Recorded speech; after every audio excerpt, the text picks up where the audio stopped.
Mahalaleel. J'évite de regarder l'heure pour ne pas être préoccupé. Mahalaleel.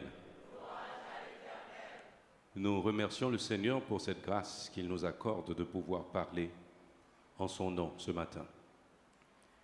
Et rassurez-vous que je vais essayer de résumer, vu l'heure et la chaleur qui commence à monter. Essayez de trouver dans les Saintes Écritures le livre des Proverbes, le chapitre 15, nous allons lire le verset 32. Proverbes chapitre 15, le verset 32. Je vais lire pour vous et je vous demande de reprendre rapidement. Celui qui rejette la correction méprise son âme, mais celui qui écoute la réprimande acquiert l'intelligence. Si vous avez cette portion, nous vous prions de lire. Proverbe 15, 32, allez-y.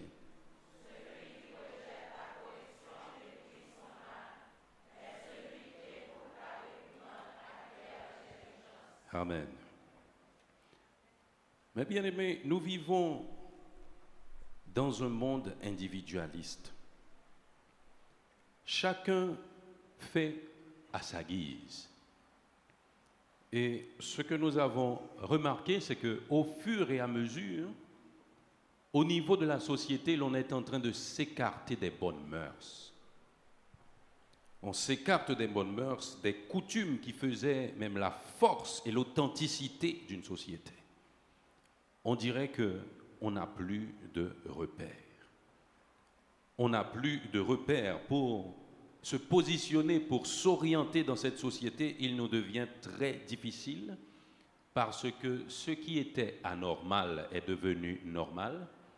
Ce qui se faisait en cachette, aujourd'hui se fait au grand jour. Et ceci, ce n'est même pas de façon individuelle, mais ça devient une institution. On est en train de légaliser des choses qui n'étaient pas permises dans la société. On est en train de les institutionnaliser.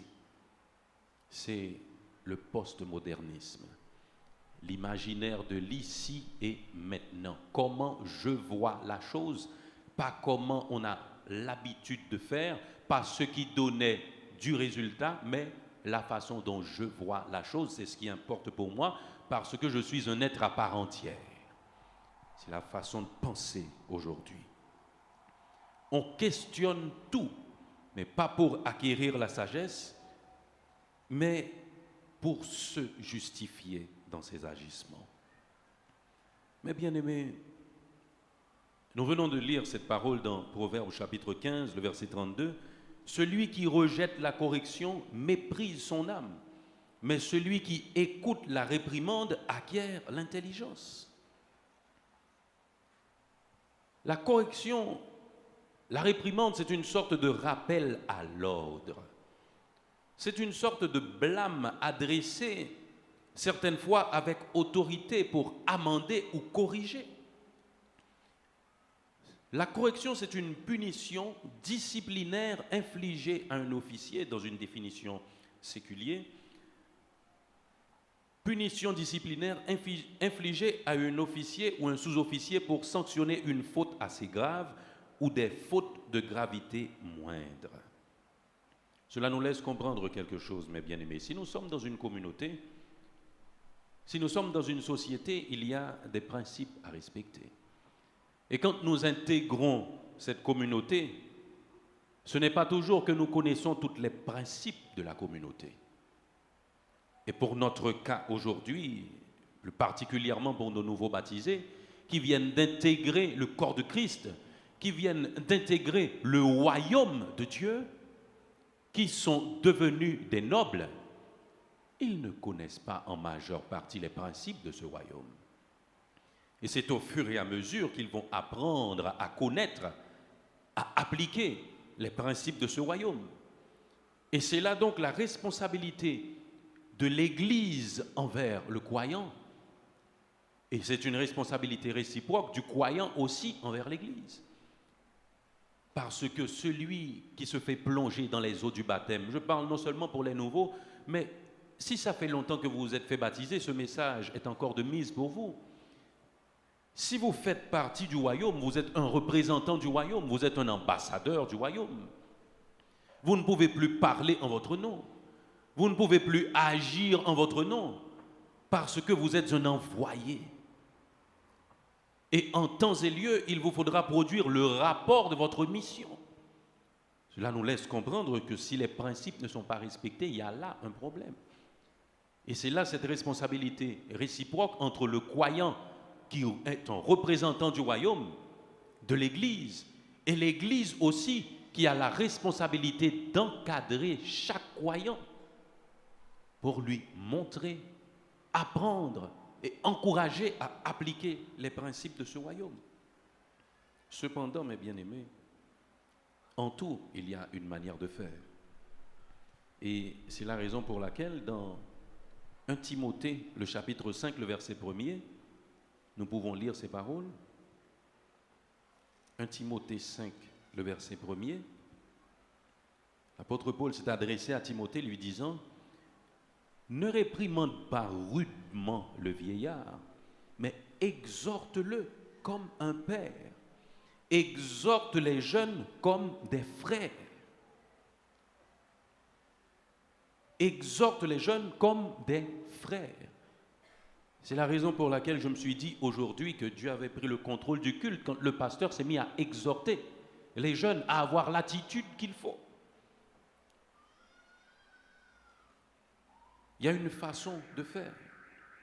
Il s'agit certes de réprimande, mais ce n'est pas parce que vous êtes placé dans une position où vous pouvez exhorter ou réprimander que vous êtes supérieur.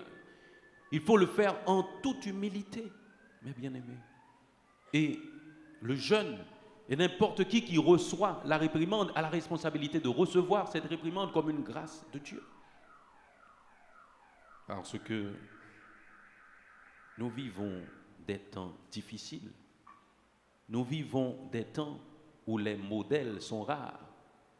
Si nous ne tournons pas vers Christ, qui est le premier, et comme ceux qui imitent le Christ, comme l'apôtre Paul l'a dit, soyez mes imitateurs, comme moi je suis imitateur de Christ. Il nous sera difficile de nous retrouver dans ce marasme. Et il a écrit dans 1 Corinthiens 4, le verset 14, après avoir réprimandé l'église de Corinthe. Alors, l'église de Corinthe, c'est une église. Alors, la ville de Corinthe en soi, c'était. Le nom de cette ville a été élevé au rang de concept. Dès qu'on parle d'impudicité, dès qu'on parle de vol, dès qu'on parle des choses mal faites, dès qu'on parle des mauvaises tendances, on pense à l'église de Corinthe au point que le verbe a été écrit corinthianiser. Dès qu'il s'agit de quelque chose de mal. Et l'apôtre Paul avait écrit à l'église de Corinthe ces paroles que nous trouvons dans le verset 14, parce qu'il y avait beaucoup de divisions dans cette église. Moi, je suis de Paul, moi, je suis d'Apollos. Ce que nous constatons aujourd'hui dans nos églises, si ce n'est pas un tel qui prêche, je ne suis pas intéressé à écouter. Si ce n'est pas un tel qui conduit la louange, il y a une difficulté. Dieu ne peut pas me toucher parce que j'ai un blocage par rapport à telle ou telle autre personne. Tel était le cas pour l'église de Corinthe. Et après sa lettre, l'apôtre Paul a écrit au chapitre 4, « Ce n'est pas pour vous faire honte que j'écris ces choses, mais je vous avertis comme des enfants bien-aimés. » Je vous avertis comme des enfants bien-aimés. Et nous vous demandons rapidement de tourner vos Bibles dans le livre des Proverbes au chapitre 3. Proverbes chapitre 3. Nous allons lire les versets 7 à 14. Nous rappelons que le livre des Proverbes, c'est le livre des sentences, les conseils paternels et tout. C'est le sage Salomon. Proverbes chapitre 3, les versets 7 à 14, nous lisons « Ne sois point sage à tes propres yeux, crains l'Éternel et détourne-toi du mal. Ce sera la santé pour tes muscles, un rafraîchissement pour tes os. Honore l'Éternel avec tes biens et avec les prémices de tout ton revenu. Alors tes greniers seront remplis d'abondance et tes cuves regorgeront de mou. Mon fils, ne méprise pas la correction de l'Éternel et ne t'effraie point de ses châtiments, car l'Éternel châtie ceux qu'il aime, comme un père l'enfant qu'il chérit. Heureux l'homme qui a trouvé la sagesse et l'homme qui possède l'intelligence, car le gain qu'elle procure est préférable à celui de l'argent, et le profit qu'on en tire vaut mieux que l'or. La correction, les bienfaits de la correction.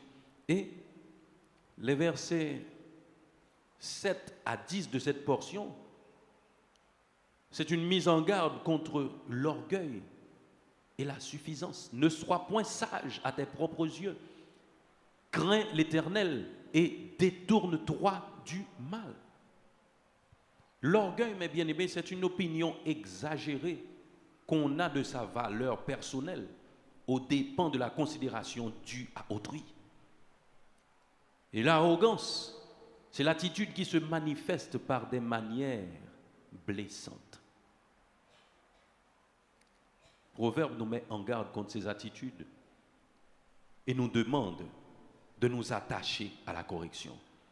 Et l'orgueil et l'arrogance ces derniers jours, mes bien-aimés, sont rencontrés non seulement dans le monde entier, mais encore dans l'Église. On ne peut même pas faire une remarque à quelqu'un.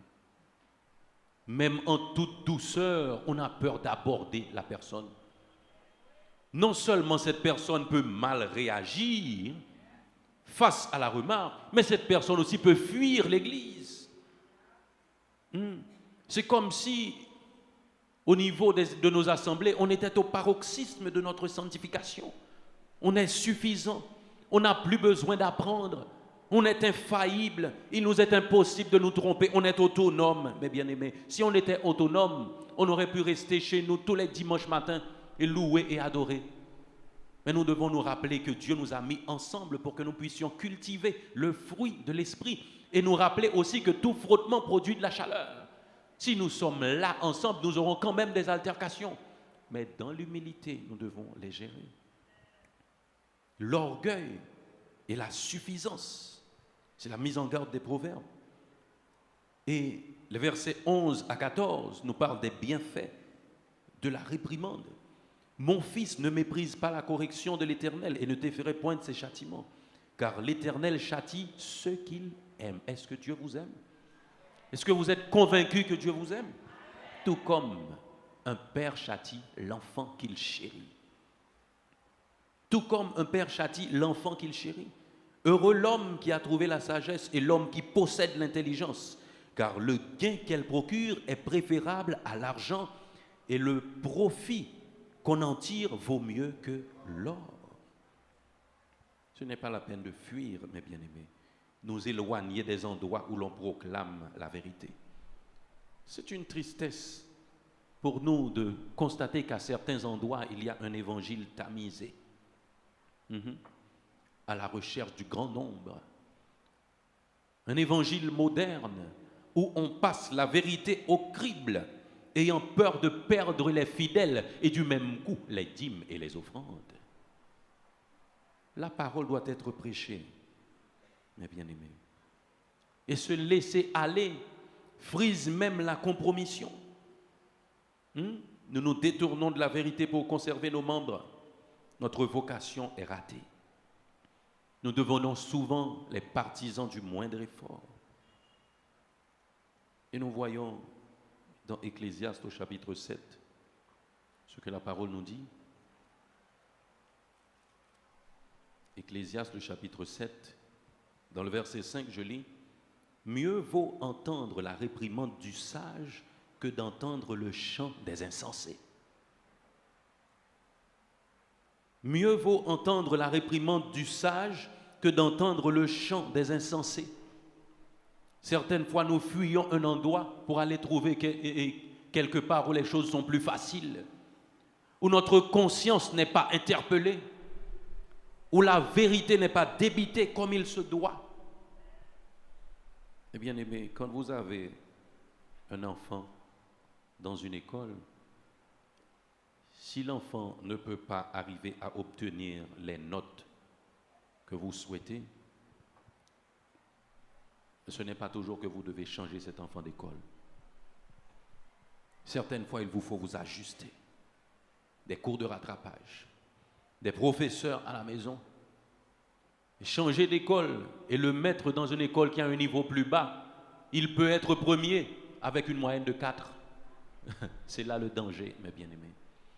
Là où ça vous dérange, là où cela vous blesse, c'est là que Dieu vous a placé.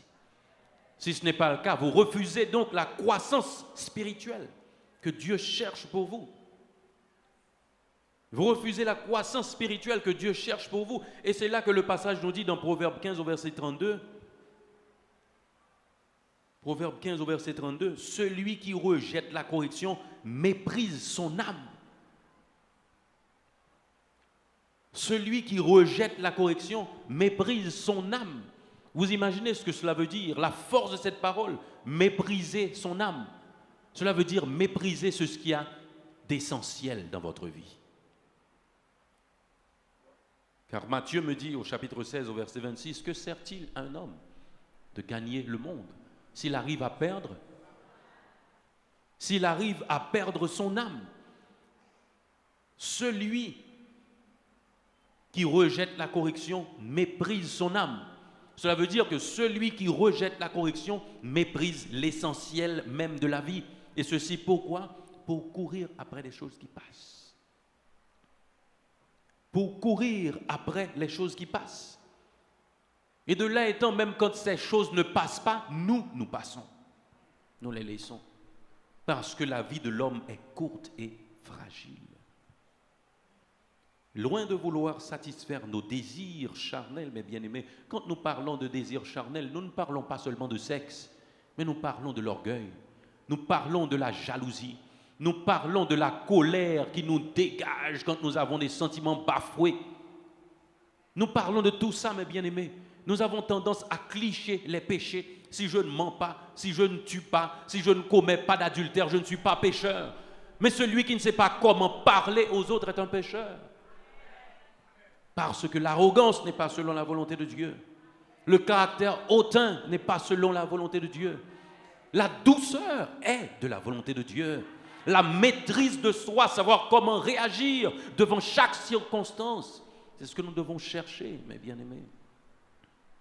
Celui qui rejette la réprimande méprise son âme. Et ce n'est pas notre but, mes bien-aimés.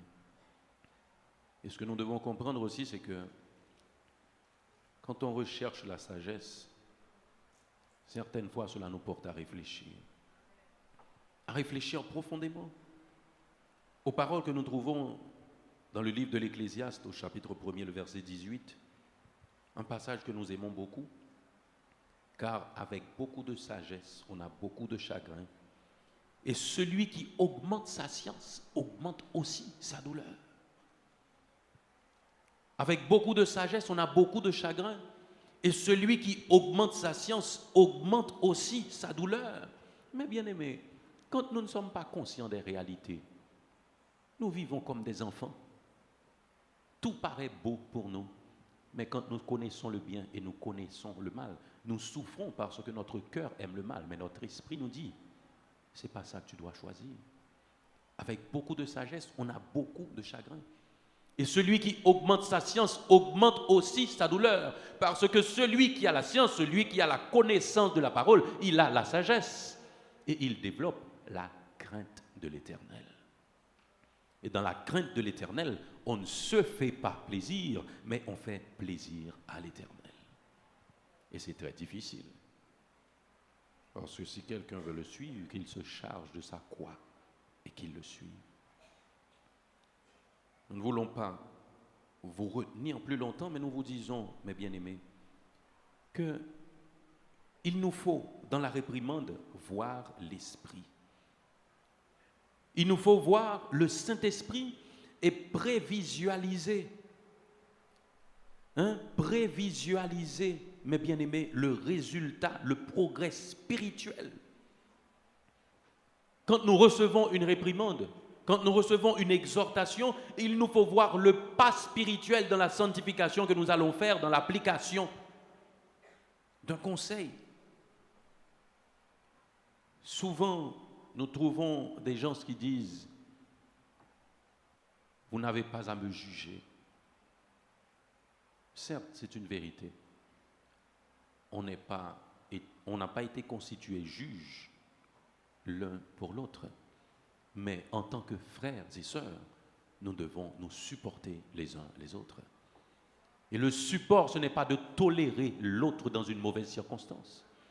Le support, ce n'est pas d'encourager l'autre dans une mauvaise circonstance. Mais le support, c'est d'appeler l'autre à part pour lui dire, voilà mon frère, voilà ma sœur, cette position où tu te trouves n'est pas selon la volonté de Dieu.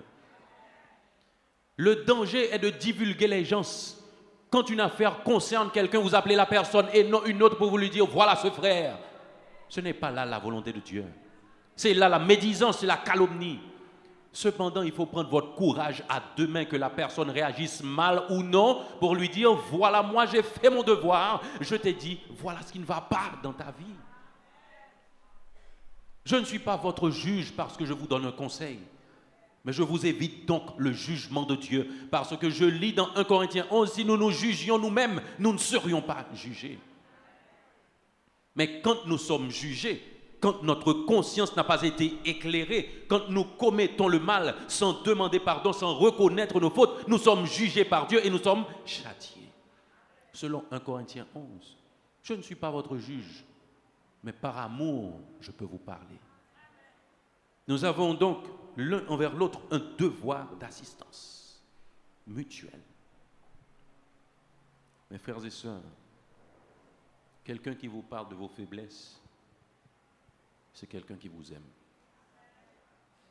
Quelqu'un qui vous parle de vos faiblesses, c'est quelqu'un qui vous apprécie au point de vouloir vous voir progresser. Mais celui qui vous parle seulement de vos qualités, il aimerait que vous stagnez, que vous soyez statique et que lui, il vous dépasse. Apprenez, mes bien-aimés, à apprécier la réprimande. Car celui qui rejette la correction méprise son âme, mais celui qui écoute la réprimande acquiert l'intelligence. Que Dieu vous bénisse.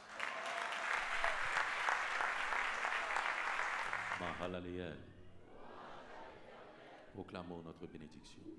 Que le Dieu de paix nous sanctifie lui-même tout entier et que tout notre être, l'esprit, l'âme et le corps soient conservés irrépréhensibles lors de l'avènement de notre Seigneur et Sauveur Jésus-Christ, à qui soit le règne, la puissance, la majesté, la souveraineté, la domination et la gloire au siècle des siècles. Amen.